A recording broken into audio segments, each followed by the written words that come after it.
Reports of former President Donald Trump facing a criminal indictment by July 4th looking more and more likely. This as the Wall Street Journal reports that New York prosecutors assigned to the case are known for their aggressive pursuit of evidence. Trump maintaining this is all just a witch hunt. Joining us now to discuss is former Trump campaign advisor Roger Stone, who is also the host of Get Stoned. Roger, good to see you. Thanks so much for coming on here. Man, familiar with a lot of some of these things here. The Manhattan District Attorney's Office looking closer to handling former President Trump an indictment.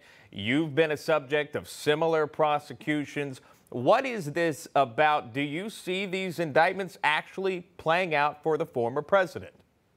Well, I fear that I do. In fact, I think the president is about to go through precisely exactly what I have been through. That is to say, a fabricated indictment for political purposes, a jurisdiction where he is guaranteed corrupt prosecutors, Cyrus Vance Jr., notoriously corrupt. I'll be talking a lot about that this week at StoneColdTruth.com. Most likely a jury that would be hostile because it's in Manhattan. This isn't about the law. This isn't about politics. Anytime you take a man's entire business history, 40 years of records, and you comb through them looking for a crime, there's no probable cause. There is no crime. This is a witch hunt. This is a politically motivated investigation based on one thing: fear that Donald Trump will be on the ballot again in 2024. He certainly beat them in 2016. We still have a controversy that's in wide discussion in the country about 2020. They're afraid that he'll come back and beat them again. That is what this is about. You know, the other thing you think about is just all the businesses that Trump owns. His name obviously everywhere. Everyone knows him. Can this legal battle, something like this, bankrupt the former president? Would that even be possible?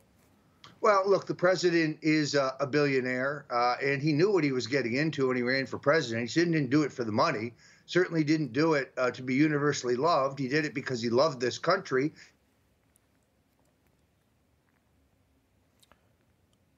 I think we might have lost Roger's audio there and his feed. But again, talking about these possible indictments expected by July the 4th, as reported by the Wall Street Journal. We're back live now with Roger Stone. We got you back connected here, Roger. Right. What we're talking about is Trump being a billionaire. What is the likelihood that these indictments could really hurt the former president financially? I don't think that will happen. First of all, the president didn't run for president to make money. He certainly didn't run to be universally loved. He knew the dangers here. He ran because he loves this country, and he didn't like seeing what was happening to it.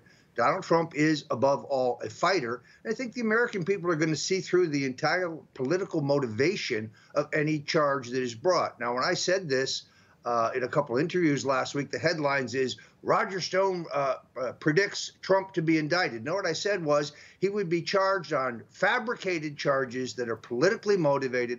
I call it Witch Hunt 3.0. It's exactly what it is. Fabricated charges.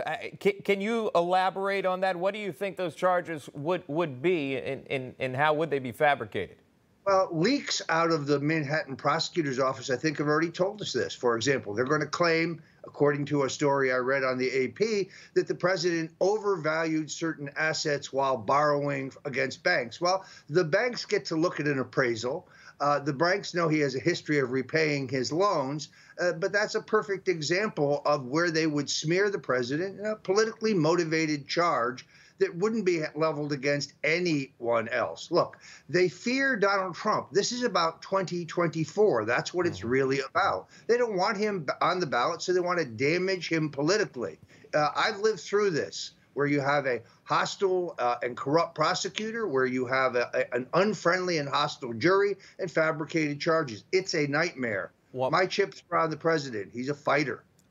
You know, the other question about it is the timing of it all. He didn't just get into the real estate business, and it's all happening and unfolding at this time.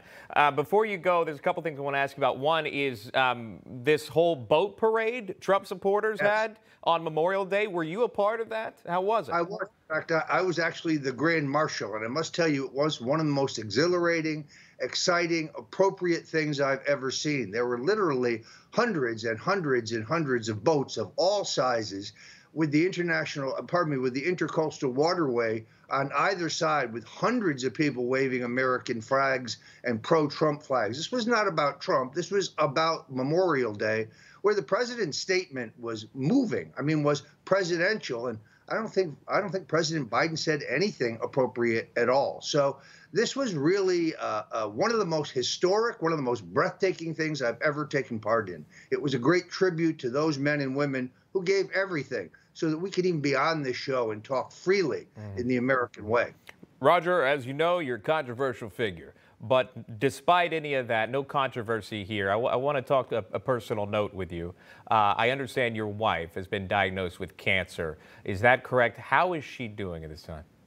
Well, she actually made the boat parade yesterday. First time she's been out since her diagnosis about 10 days ago.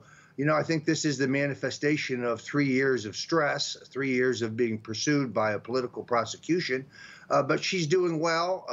You know, the prognosis is unknown. She has not yet decided on the course of treatment, but she has to do that very quickly. Folks who want to help us can go to stonefamilyfund.com, stonefamilyfund.com, because frankly, while what little insurance we have left post-Mueller should cover her medical treatments, we have no money whatsoever for natural or homeopathic treatment, which we both believe very deeply in. So thank you for asking, and God bless you for bringing it up, because I do want to tell people precisely what her situation is. She's in excellent spirits. She's a fighter. She will fight this both medicinally and spiritually. StoneFamilyFund.com. That's right, if they wanted to help you out. That's absolutely correct. Thank you. You got it. All right, Roger Stone, good to see you, and best to you and your wife. I appreciate your time. God bless you, and I hope you had a great Memorial Day. So, thanks. Hey, I'm Rob Finnerty. Thanks for watching. If you enjoyed this video, please join the conversation in the comments below. Don't forget to subscribe, too. Hit the bell icon to be alerted to breaking news. And remember, there's a whole lot more on Newsmax TV, America's fastest growing cable news network. Newsmax TV, we're real news for real people.